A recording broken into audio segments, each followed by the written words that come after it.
All right, welcome back. So, what is the number one thing that I had wrong with my car? The number one issue that has been an issue from the start: wiring. That is my number one issue, and that has been the issuing from start. Now, I had a good buddy of mine wire the car, and he did an amazing job. It fired up, it ran, and it gave us no issues all year until the very end of the season last year. Somehow, the Holly did not see that trans button was engaged. The trans brake worked, but Holly didn't see it. No clue if that's internal inside the Holly or if that's wiring or whatever. But my biggest problem has been the wiring because of me, not who wired the car. I did not understand most of my wiring. He briefly explained it to me, but I'm a hands-on learner, meaning that I need to physically do the stuff in order to learn it often. A lot like I think a lot of you guys. So what I have done over this rebuild, we briefly touched on this at the beginning of this, is I basically unhooked everything. We moved the control panel from up here in the center console to back here behind the passenger seat. And in doing that, we had to straighten out a ton of wires. We had to unhook stuff, untangle stuff, because he had it nice and neat. But then whenever I moved it, stuff got all tangled up. So I had to physically undo stuff and move it and straighten it up. That gave me the opportunity to figure out what things were and to better decode his notes. When he wired the car, he took some notes that he understood, but I did not. So this is my board that we moved out of my center console and moved over here. Now we added these two in a previous video, so these are not plugged in yet because I don't know 100% where they're gonna go. Mine's pretty basic. My outputs, we literally have one output on it right here. And I think that's the alternator. I think that's the alternator output. Pretty sure that I added. So I had like no outputs. My inputs were very basic. Some of them are not on here that have to be hooked back up, such as the trans brake actual button itself. But besides that, it's just rear shock sensors, two rear shock sensors down here, drive shaft speed sensor, and then the trans brake interrupter, which is the one I was confused about that I just asked about. And it's this little guy right here that feeds off of the main power thing. The only other thing is this wire right here, which is easily spotted. It goes to the MAC valve. Besides that, dude, like it's there's nothing else on mine. It's pretty straightforward. So that's what I've been doing. I actually went in my phone and I'm making a diagram with a spreadsheet of what that means. So with that said, now that I have caught up on that wiring, I'm comfortable with trying to move forward with the new wiring. So before you move forward with your new wiring, if you don't understand your old wiring, you should probably figure out your old wiring. That way you're not cramming new stuff on top of old stuff. So now that I have all the old stuff sorted, as I do the new stuff, I can label everything and put everything exactly how it should be. So, and I just seen on that MAC valve, I think that centerpiece is going to be, needs a little air filter screwed into it. I think I had one laying around. So we're going to move forward. We're going to throw our bump button. So I picked up a button, one of these guys right here from Motion. Pretty basic mushroom button. We're going to see if this thing fits on our steering wheel, and then go ahead and just sit the steering wheel back in the car so we can kind of plug back in our trans brake. And then we're going to look at John's notes. He sent me some notes the other night on how he wires the solid state relay and stuff like that. And we're going to try to see if we can figure out first where the solid state relay goes. Now, currently it is over here on the, not the firewall, over here on the side of the car, down here, right here. I don't think it needs to be out there. I think it's going to be kind of pointless to run wires outside of the car and everything. So we'll probably end up moving that. But I also didn't know where it was going to fall, so I just kind of put it there in hopes that it would be in the path of its journey, per se. So let me sort out some wiring. There's going to absolutely be nothing to film on this because I'm learning as I go. I'll kind of keep y'all updated, and if I can pass any information along that I'll learn for anybody else that might not know what they're doing, I will do so accordingly. So let's go. All right, so coming through issues. So like I had said, when we were at 710, the car seen the trans brake. It was on the trans brake, but the Holly did not see it. Now I think I have found the problem. So I wired this, a lot of this car over here, like I said, and I wired and built this big plug right here. And then I put this pigtail that I had hanging right here for the steering wheel button to be plugged into. Now I also, which I just redid this, so this is not how it was, but I already had my trans brake button wired into a pigtail, okay? So I already had that done. And when I took it to my buddy, he was supposed to just get it running and everything like that. So instead of going in there and disrupting my wire, which that I had already done, which I greatly appreciate, you know, not chopping up somebody's wiring. So props to him for doing that. What he did was he tapped onto this right here.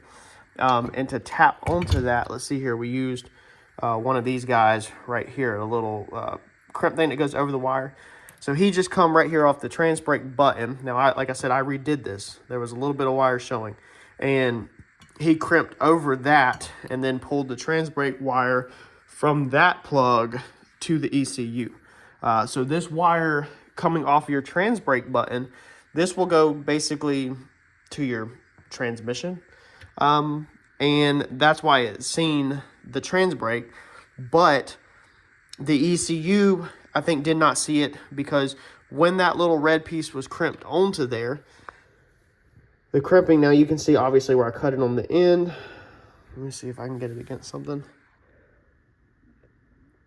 Besides where I crimped it on the end, you can see that there's not a ton of engagement from where that little crimp went. Now you can see where I cut it. I mean, it got both sides actually. So it was probably just loose in there, wiggling around this little crimp right here where this wire was chopped onto there, okay, like that. It was chopped in there, and that's probably the reason why the ECU did not see it, just because maybe over time that got a little loose. So I think that is going to be our issue, because like I said, that crimp went to the ECU. And what I have done now is that was on the black wire of the plug. So on your plug, with these plugs off of your buttons on your steering wheel, you have two plugs, okay? Black and white plugs like that, two prongs, okay? It was crimped on the black side. That's probably just case by case for my car, and your car might be different. But it went into this plug, which shoots down here and comes underneath here, and then it goes right here. So on this side, okay, and this will also show you one more thing. Let's see here. That black wire goes into right here, and you can see there's another wire in front of my fingernail underneath there. There's a white wire that runs up there and runs over here. Now that one splices underneath there, okay, to body wiring, which is my reverse lights. So whenever you're hitting your trans brake button, it comes to right here, and then it jumps over, triggers the reverse lights. That's why my reverse lights come on, because that also goes off of my shifter. When I put my car in reverse, the reverse lights come on. That was one request that I had asked him to do, and he did an amazing job with it. So being it's on that circuit, all we need to do to make this thing cleaner is go right here on the other side. This black wire right here goes to the transmission itself. Okay, and then the red wire, this was on there. This was on top of it like that. The red wire goes over here to your trans brake interrupter, your Holley trans brake interrupter. That right there joins together. So we're just going to pull our wire. This is the wire we had off of this side right here.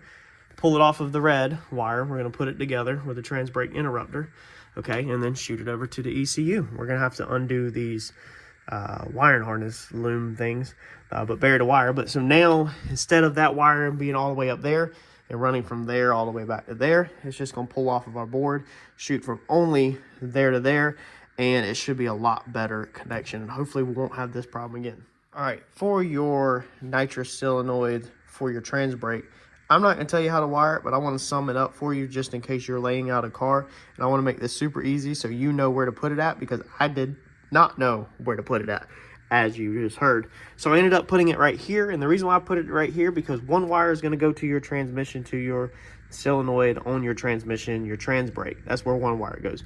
Another wire goes to your input or output side. I think it's output on there. Okay, then the other wire is going to basically get tied in with your little piece right here.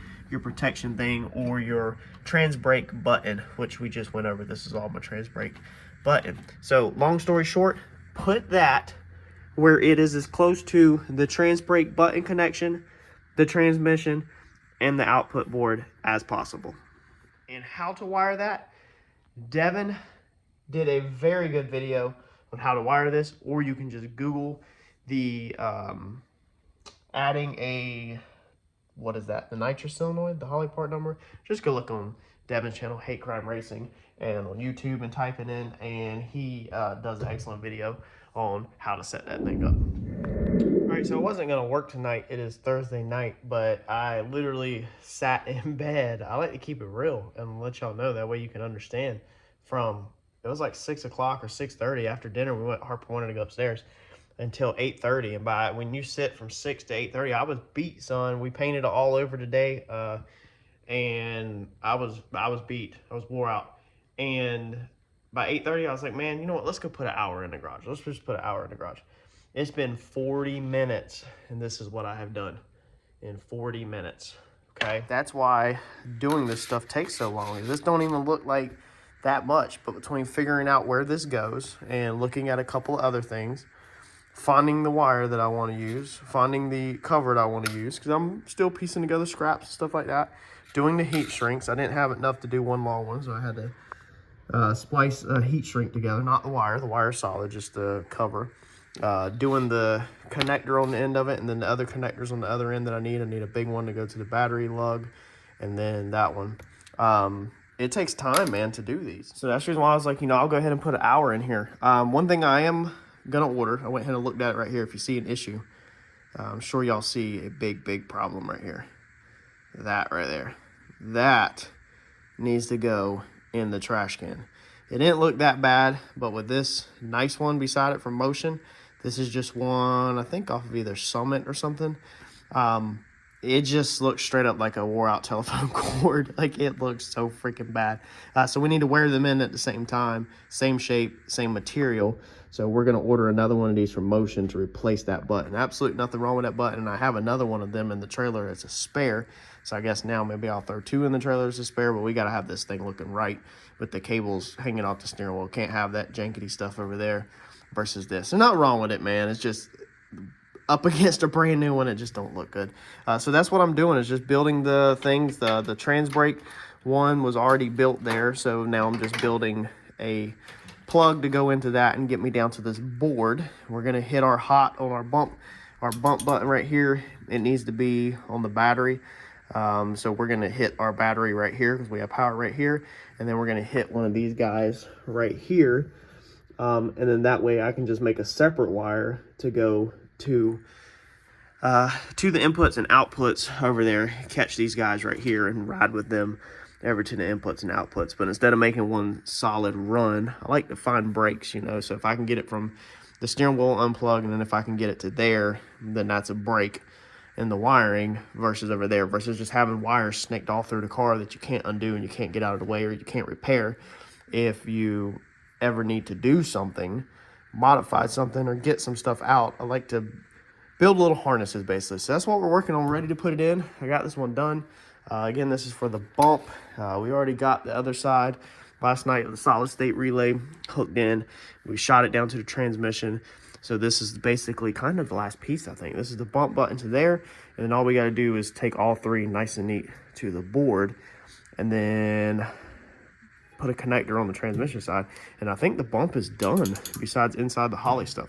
I think once that's done, I really feel like we've got all of the wiring sensors under control right now. The only other one I do want to go ahead and add is I want to go ahead and run the coolant PSI one. The sensor's already back there. I just need to run the wire and pull it up there to that board, so we can go ahead and get the coolant PSI back on board, and then we'll be good to go. At a later date, we'll add the front shock sensors, because I'm not doing them right this second. We'll add that at a later date. And man, I feel like by this weekend we should have this thing in a wrap. So with all that said, that is going to be it on Friday night. We have all this hooked up now. So our bump button is hooked up, our new bump wire, the trans brake wire, and the solid state relay wire are all now fished through that harness and pigtailed out over here. So I twisted all of them together, being they're all trans brake stuff. I twisted that one up, ran it over there. To twist that up, in case anybody didn't know, because for a long time I didn't know how you make them twisted wires up besides your hands. So if you actually put 3 wires in the vise, or in this situation they were coming out of the board, as you seen a minute ago, but all 3 of the wires, I zip tied it to a main one down there, and then you literally take a drill. So put your wires in the end of your chuck and just turn your drill on. Hold the wires out straight like this in a straight distance, and then twist them up as much as you can. If you twist them too much, then they'll coil up on themselves and you'll have that issue. But that's a way to make nice clean bundles inside of harnesses that all go together, so you know all 3 of them wires together. And in this case, that's all trans brake stuff and bump stuff, steering wheel stuff, so it all goes together. So it looks like this weekend we're going to be working over there. I think this side is about done. I got to put some clamps in, and then we can put in the driver's seat in this thing, man. Throw the belts back in, clamps in. I think we're good underneath this board. I need to make documentation of the new wires I added and throw some label maker stuff on there in my new format. So I have all that counted, but man, we should be throwing the driver's seat in possibly Friday, because I don't think I need to go back underneath here much. And I do got a boost controller. I got to figure out the boost controller, but I don't know if I got to go underneath here. We'll figure it out though. Smash that like button. That right there is red paint from painting today. It looks like there's blood on my forehead. Smash that like button. I'm gonna catch y'all on the next upload. Thanks, y'all.